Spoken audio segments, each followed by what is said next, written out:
بھی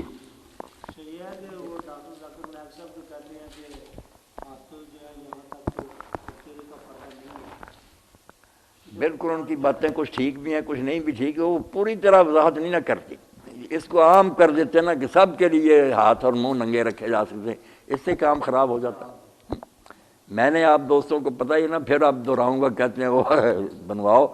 پردے کے جو 4 مراتب ہیں نا، جب تک یہ نہ سمجھیں یہ آیتیں حدیثیں سمجھ نہیں آ سکتی۔ محرم جو ہیں جن سے نکاح ہمیشہ کے لیے حرام، ان کے لیے پردہ اور ہے، جن سے نکاح جائز ہے مگر ہیں وہ اپنے ملنے جلنے والے یا رشتہ دار ہیں یا دوست ہیں قابل، ان کا اور ہے۔ جو بالکل بیگانے ہیں ان کی بات الگ ہے۔ خاوند اور بیوی کا آپس میں کہاں تک وہ ایک دوسرے کے سامنے، یہ چاروں جو ہے نا، زوجین کا کیا ہے آپس میں معاملہ، محرم جو ہیں ان کا کیا ہے، غیر محرم جو رشتہ دار ہیں یا احباب ہیں وہ کیا، اور اجنبی لوگ کیا، یہ چاروں کو الگ نہ سمجھے، پھر کہیں کوئی آیت ٹکراتی ہے کہیں کوئی آیت حدیث پریشان کرتی، تو یہ پھر مولانا کو خطبات سننے چاہیے۔ باقی یہ جو ہے نا گھر کا پردہ، یہ وہ کہہ رہے ہیں نا، یہ سورہ نور میں ہے، اس کو نہیں ہمارے علماء نے خیال میں رکھا کہ کچھ تو بدلتے ہیں، مولانا مودودی صاحب وغیرہ، اللہ ما ظہر منہ، جو خود بخود ہی ظاہر ہو جائے، نہیں، خود بخود ظاہر ہونے کی بات نہیں، ظاہر جو رہتا ہے نا حصہ وہ منہ ہے اور ہاتھ، یہ ٹھیک ہے، یہاں تک رہیں گے، مگر ہے اندر کی بات، وہاں شروع ہوتا ہے پیراگراف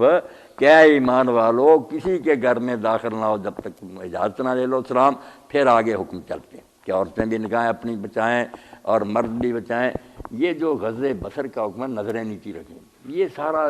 ہے وہ اندر کا۔ اسی لیے جب سوال تفہیم القرآن میں پیدا ہوا نا کہ جب تم کہتے ہو عورتیں منہ چھپا کر باہر نکلیں تو پھر نگاہیں نیچی رکھنے کی کیا ضرورت ہے، سب نے تو منہ ڈھانپے ہوئے۔ تو مودودی صاحب کہتے ہیں نہیں ہو سکتا ہے بائی چانس کہیں موڑ پر منہ ننگا، نہیں، یہ وہ گھر کی بات ہے جہاں یہ ننگا ہی رہے گا، گھر میں وہی آئے گا جو آپ کے سے اجازت لے گا، اور آپ اس کو اس لائق سمجھیں گے کہ اندر آنے کی اجازت میں اسے کو دوں، ورنہ ڈرائنگ روم میں بٹھا، بیسک بتیجا ہے آپ کا، اگر آپ سمجھیں گندا وہاں بٹھا، جس کو آپ اس لائق سمجھتے ہیں نا کہ نہیں یہ دوست یا یہ رشتہ دار جو ہے نا قابل اعتماد، وہاں اللہ نے تانگ نہیں کیا کہ دیور اور جیٹھ صاحب کے سامنے منہ ڈھانکتی پھرے، وہاں یہی ہے کہ اللہ ما ظہر منہ، یہ جو ہے نا بغیر زینت کے سادی حالت میں منہ ہاتھ ننگے رہے گی۔ جب جائیں گی باہر پھر آ جائے گی یہ صورت احزاب، جس میں آگے آئے گا کہ اے نبی اپنی بیٹیوں سے، بیویوں سے اور مومنوں کی عورتوں سے کہہ دو کہ وہ اپنے اوپر بڑی چادریں لیں اور چادروں کا پلو اپنے آگے لٹکائیں تاکہ وہ پہچانی جائیں کہ شریف زادیاں ہیں اور کوئی ان کو چھیڑنے کی ضرورت نہ کر سکے۔ یہ گھر کے باہر ہے جہاں پھر نا یہ کہا چادر ہے، اور جو ہے خاوند بیوی وہاں کا ان کا آپس میں کوئی پردہ نہیں۔ اور محرم کے بارے میں جو بات میں نے آپ کو سمجھائی، یہ بھی نقطہ یاد رکھنا کہ محرم عورتیں جو گھروں میں کام کاج کرتے، یہ چھاتیوں سے نیچے پیٹ، پیچھے پشت اور یہ رانے، یہ حصہ نہیں ننگا کر سکتی سوائے اپنے خاوند کے، محرم بیٹے بھائی کے سامنے نہیں، مگر اس سے اوپر اور ٹانگوں سے نیچے اور یہ بازو وغیرہ، یہ اگر کام کاج کرتے وقت اگر ننگے رکھنے پڑیں یا کسی وقت نہ بھی دوپٹے وغیرہ لیں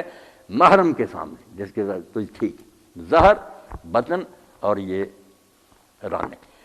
سارے پہلے سمجھنے چاہیے نا دین کے مقام، پھر پتہ چلتا کہ پردہ کس کے، اللہ تعالیٰ ناخواہ خواہ تنگ کرنا چاہتا۔ اب کئی لوگ مولانا مجھے کہتے ہیں کہ حدیث میں آتا ہے کہ جو دیور جیٹھ ہے موت ہے، تو میں نے کہا یار اس کا شروع بھی کبھی پڑھا ہے،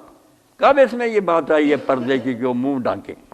دیور جیٹھ سے پردہ اس طرح کرنا جینا حرام ہو جائے گا۔ یہ جو حکم ہے تنہائی کا، کہ حضور نے پہلے فقرہ فرمایا کہ ہر وہ شخص جس کا اللہ اور آخرت پر ایمان ہے وہ تنہائی میں ایسی عورت کے ساتھ نہ بیٹھے جس کا اس کے ساتھ نکاح ہے،